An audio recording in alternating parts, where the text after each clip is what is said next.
dva cilja. Ojačati našu ekonomiju, a oslabiti njihovu. Bilo bi dobro otići u operu, znam jednoga koji je bio i ništa mu se loše nije desilo.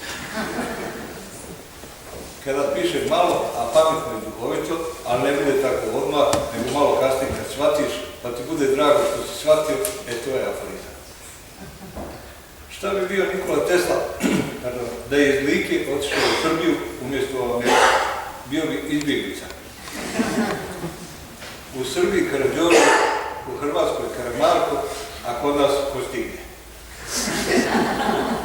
Sinoć je održana jako uspješna književna večer, bili su zadovoljni svi pisci i evo posjetili. Napisao sam ozbiljno pismo predsjedniku stranke u kojem sam sve sasuo u brk. Možda ga jednog dana i pošaljem. Naš predsjednik ima mnogo sličnosti sa zapadnim državnicima. Što god ne znaju zapadni državnici, ne zna ni naš predsjednik.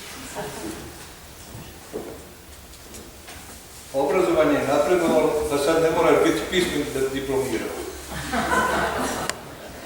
Krenula je obnova rodne kuće Branka Ćopića, pohašanje kod Bosanke Krupe i gradnja kompleksa Bašta Šljedove boje. Obezbeđeni su pare za početak radova da se zasije bašta.